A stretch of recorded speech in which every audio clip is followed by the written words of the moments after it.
Good morning, students. Today we are going to learn operating system services. Okay, what is operating system services? An operating system supplies different kind of services to both the user and to the program as well. Okay, it also provides application program that run within an operating system, an environment to execute it freely. It provides users the services run various program in convenient manner.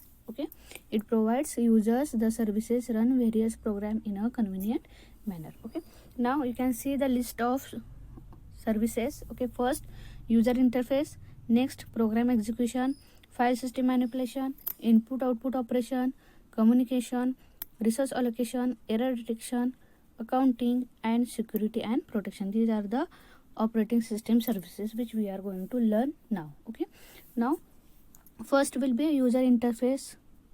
Okay, now what is a user interface?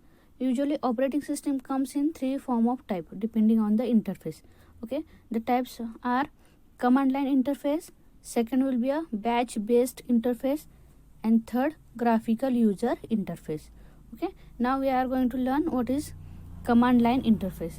The command line interface usually deals with using text commands and technique for entering those commands. Okay, and second will be the batch interface command. Its directives are used to manage those commands that are entered into files and those files get executed. Okay, understood? And third will be a graphical user interface. Okay, graphical user interface which is on we are going to use in Windows system. Okay, with a pointing device like mouse or trackball to point to the input output. Okay, choose from menus driven interface and to make choices viewing from number of list and keyboard to enter the text. Okay, these are the three types of user interface. First will be a command line interface. What is command line interface? It is deals with using text command and technique for entering those commands. Okay, both. And second will be a batch interface. Its directives are used to manage those commands that are entered into files and those files get executed. Okay, and the last graphical user interface which we are going to use in Windows system, that is pointing device. Okay, this is the user interface. Now second, program execution. What is program execution? The operating system must have the capability to load a program into memory and execute that program. Okay, more, the program must be able to end its execution either normally or abnormally. Okay, this is the program execution. Now next will be a file system manipulation. Okay, what is a file system manipulation? Program needs to be read and then write then as file and directories.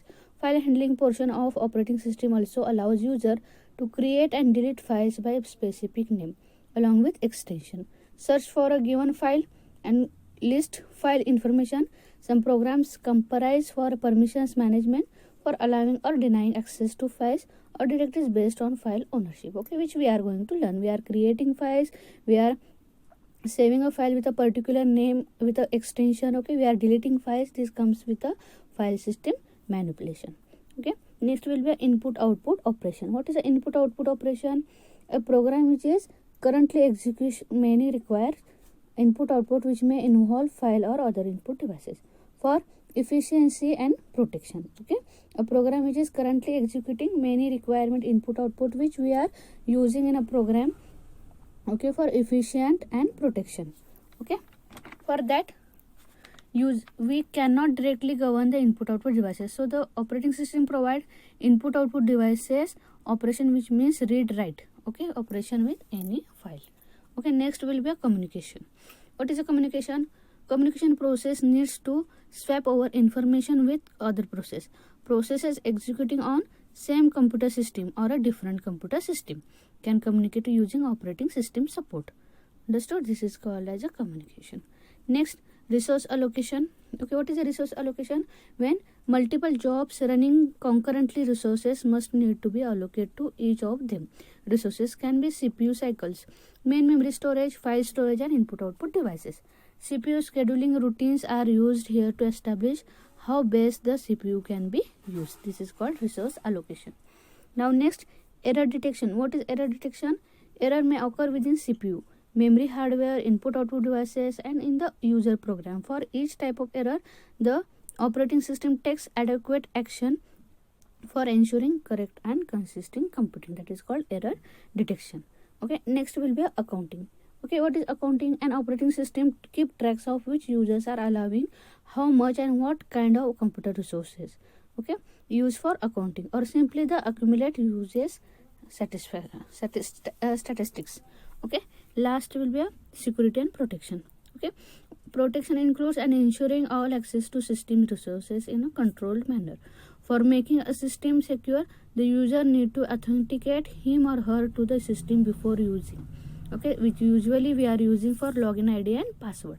This comes with a protection and security, okay, which we are every time we are using this for protection and security. These are the services offered by all operating systems, okay, for managing the file system for ourselves. Okay, this is called operating system services.